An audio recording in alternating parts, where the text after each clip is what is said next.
Mu gihe benshi bamuzi nk'umwe mu bahanzi bafite amateka akomeye mu muziki nyarwanda, hari igihe King James yigeze kugera aho yumva awuretse burundu. Niki cyatumye atekereza gufata uwo mwanzuro? Ni izihe mbogamizi yahuye nazo mu ntangiriro z'urugendo rwe? Niki se kandi cyatumye ahindura icyemezo agahitamo gukomeza? Muri aya makuru tugiye kubagezaho ibyo King James yatangaje nuko urugendo rwe rwaje guhinduka kugeza yitegura kwizihiza imyaka 20 amaze mu muziki.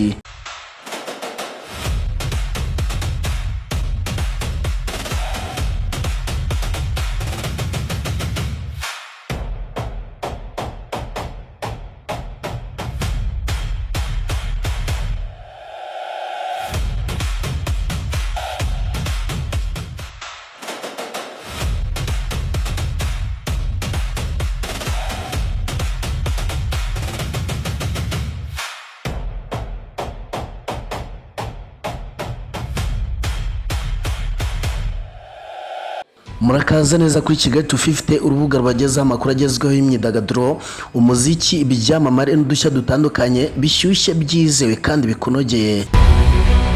Nubwo King James yitegura kwizihiza imyaka 20 amaze mu muziki, yahishuye ko mu ntangiriro z'urugendo rwe yigeze kugera hacika intege bitewe n'uko yashyiraga imbaraga nyinshi mu muziki ariko bikamugora kubona hazagaruriza.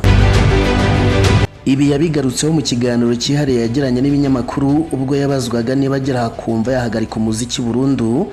Yagize ati, byambayeho nyiri mu ntangiriro z'urugendo rwanjye nk'uko bigenda ku bantu benshi batangira, hari igihe uhura n'imbogamizi ukumva wabireka. Icyakora njye byambaye igihe gito, icyo gihe twakoraga umuziki tutawufata nk'umwuga, twaririmbaga kugira ngo twishimishe no guteza imbere impano zacu.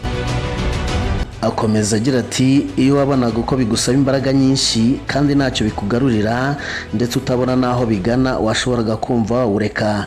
Nanjye byambayeho ariko ku bw'amahirwe ntibyatinze. King James yageze aho yumva yareka umuziki, yaje kongera guhabwa icyizere na Dani Nanone wari utangiye urugendo rwe rwa muzika, amusaba ko yamufasha kuririmba inyikirizo mu ndirimbo ye.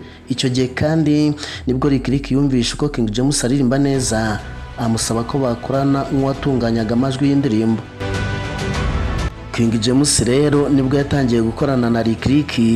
Icyo gihe base bakora indirimbo yakunzwe n'abatari bake b'isi ninyi, indirimbo yahise imenyekana cyane nawe abona imbaraga zo gukomeza urugendo rwe rwa muzika. Kuri ubu King James yitegura kwizihiza imyaka 20 amaze mu muziki mu bitaramo bibiri azakorera muri BK Arena ku itariki ya 1 n'iya 2 Kanama 2026. Byongeye kandi yashyizeho agahigo ko kugurisha amatike yose y'igitaramo cya mbere kizaba ku itariki ya 1 Kanama 2026 mu minsi 3 gusa. Abifuza kwitabira ibi bitaramo basigaranye amahirwe yo kugura amatike y'igitaramo cya kabiri kizaba ku itariki 2 Kanama 2026 n'ayasigaye ari make. Ndagushimiye kuba babanye nanjye. Ni Kigali 250, ubusanzwe nitwa Nero. Amakuru yo nakagaruka, icyo usabwa ni ukanda subscribe, like, comment na share, nibagirwe kandi gukanda kukazogera kugira ngo aya makuru ajya kugeraho mu bambere. Mwifurije kugubwa neza.